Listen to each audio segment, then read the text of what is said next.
Hi guys, good day, it's me, Teacher MJ. Our topic for today class, it's all about direct variation. And we're going to write an equation for the following statements. So without further ado, let's do this topic. So before we answer number 1 and number 2 class, I have here an example for a direct variation statement. Now if you say y varies directly as x, you can simply write that one as y equals kx. That's it, class. That's the answer when you convert this statement into an equation. Y equals kx. Now this k represents for the constant. Once again, class, k represent for the constant. We call k as constant. So in direct variation, class, if your x value increases, your y value also increases. If your x value decreases, your y value also decreases. So that's why, class, in our equation, we can also say that y is directly proportional to x. So once again, class, y is directly proportional to x. Proportional to x, and you can write that one as y equals kx. So once again, if you have a statement y is directly proportional to x, you can write that one y equals kx.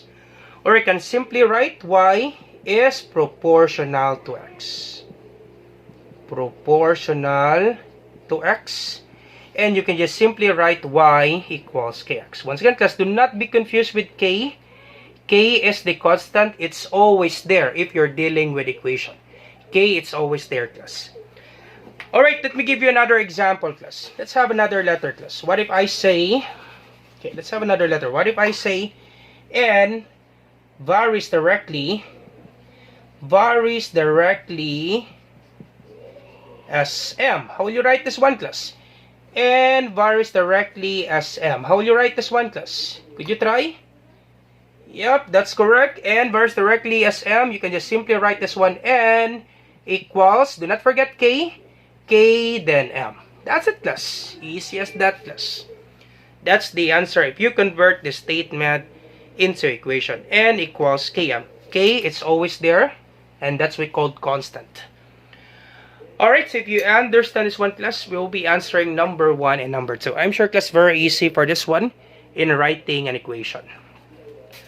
Alright, so number 1, the fare F, so fare stands for capital F, of a passenger varies directly as the distance d. So distance, that would be small d, represents for small d, denoted by small d, of his destination. So how will you write this one, class? The fare F of a passenger varies directly as the distance d of his destination. So be careful, class, in writing the equation. If you have capital F, it should be always capital F. So capital F, the fare varies directly, so equals, then do not forget k.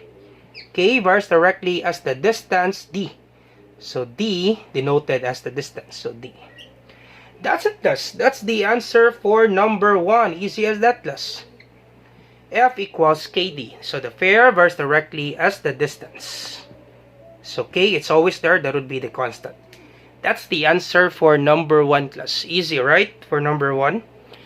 Alright, so number 2, the volume V. So volume denoted by capital V of the cylinder varies directly as its height h. So how will you write this one, class? Could you try number 2?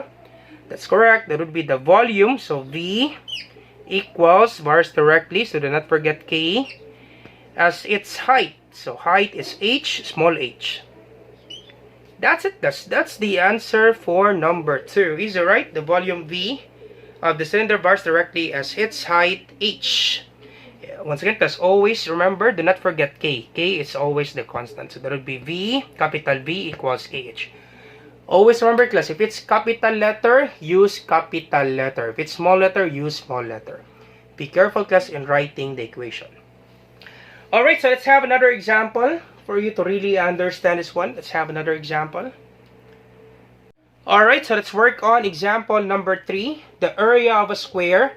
So for area, denoted by capital A, varies directly as the square of each sides. And sides represents for small s. So area of a square, so capital A for area of a square, varies directly, so do not forget k, as the square of each side. So once again, class, square of each sides, it should be s squared. So our sides represent 4 small s, and then square of sides, that would be s squared. So square of each side, that would be s squared. So our answer, that would be area equals ks squared. Alright, so that's the answer for number 3. And for number 4, the weight W of an object, once again, for weight represents for capital W. So the weight W of an object is directly proportional to its mass M. So how will you write this one, class? That's correct. It should be W equals, once again, directly proportional is just the same with varies directly. So directly proportional, that would be W equals K, then our mass is M. K times M. That's it, class. That's the answer for number 4. Easy, right, for this one?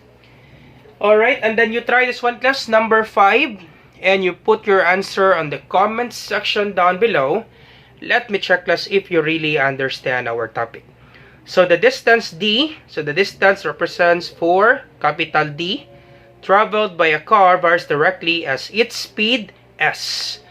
So you try this one and you put your answer on the comments section down below. So once again, I hope you learned something new today. If you like this video, do not forget to like, share, and subscribe. You share to your friends and to your classmates so that we can help more students. Once again, this is Teacher MJ. Have a great day, class. Goodbye for now. Bye-bye.